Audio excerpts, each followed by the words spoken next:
Okay, let's talk about money. Really talk about how to get rich. Because, there's a really good chance that everything you've ever been taught about building wealth is, well, it's probably holding you back.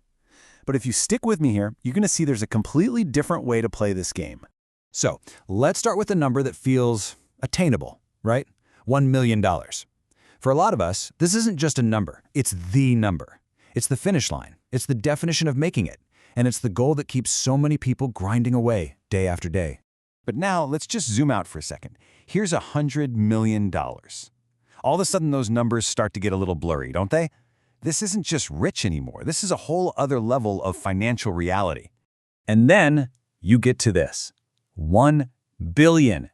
To put this in perspective, Jeff Bezos' fortune is more than 100 times this amount. We are now talking about numbers that are almost impossible for our brains to even comprehend. And just like that, after seeing all those zeros, we come crashing back down to earth. Back to our reality, the 9-to-5 job, the student loans, the rent that just keeps going up. Honestly, those billion-dollar figures might as well be from another planet. So when the gap between where you are and that kind of wealth feels so huge, it's just natural to feel like you're playing a losing game. You work hard, you do everything you're supposed to do, but it just feels like the goalposts keep moving further away. It's so easy to think the whole system is just rigged. Which leads to the obvious question, right? How does anyone get that wealthy? It has to be pure luck, or they inherited a massive fortune, or maybe they're doing something shady. Because when the distance seems that impossible, it's just easier to assume the game is fixed. But what if the problem isn't a rigged game? What if you've just been handed the wrong rulebook? The real thing holding you back might be the flawed equation that most of us use when we think about earning money. For most people, the equation is pretty simple. Money equals salary, and that salary comes from a job. But if you look at the core of it, what you're really doing is trading your time for money. And here's the critical flaw. You are trading away your most valuable, absolutely non-renewable resource, your time. Let's just put some real numbers on that. Say you make $20 an hour, working a standard 40-hour week. It would take you almost 24 years to earn $1 million. And get this, that's before a single dollar is taken out for taxes, or rent, or food, or inflation. You are literally trading decades of your one and only life for a number that's worth less every single year. Okay, so if trading your time for money is a dead end for building real wealth, what about that other assumption? The one that says the rich just inherit it all? Well, as it turns out, the actual data tells a completely different story.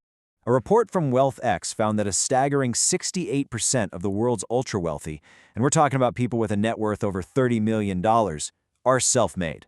That just completely flips the script, doesn't it? The vast majority of them did not start at the top. And we're talking about names you know. People like Oprah Winfrey and Howard Schultz, who were both born into poverty. Entrepreneurs like Jeff Bezos and Sarah Blakely, who started with just an idea. These folks aren't the exception to the rule. They are the proof that there is another way. So, what is their secret? What's the big idea? Well, they operate on a totally different formula for creating wealth. And it has nothing to do with working harder and everything to do with thinking differently. Here it is. This is the fundamental rule they all understand. You are not paid for your time. You're not paid for how hard you work. You are paid in proportion to the perceived value you create. The bigger the value, the bigger the reward. It's that simple. And by the way, the market isn't some faceless corporate machine. It's just us. It's people, your friends, your family, your neighbors, all of us deciding what's worth our money. If you can create something that people find valuable, they will happily pay you for it. So, this reveals the new equation. Step 1. Stop chasing money and start hunting for problems. What are people's biggest headaches? Their biggest frustrations? Step 2. Create a solution for that problem. And step 3. Build a business around that solution. Look, if you solve $1 million problem, you'll become a millionaire. But having a great solution is only half the battle. The final, and I mean critical piece of this puzzle, is scale. This is the secret ingredient that turns a good idea into a true wealth-generating engine.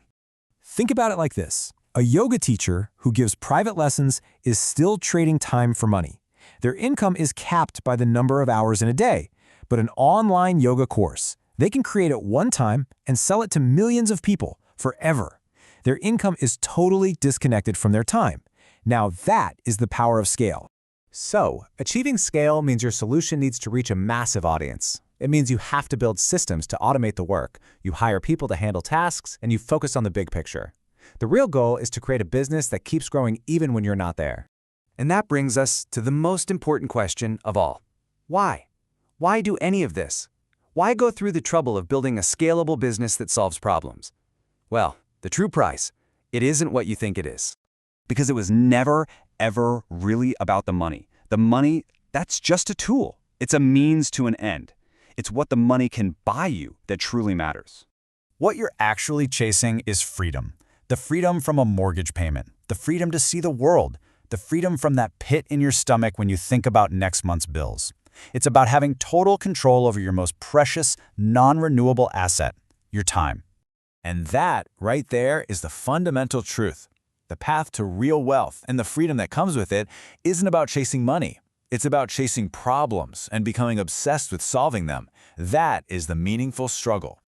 Look, this framework is just the beginning. The path is definitely full of challenges, but it all starts by changing the question you ask yourself. So stop asking, how can I make more money? And start asking, what problem am I going to solve? What's going to be your meaningful struggle?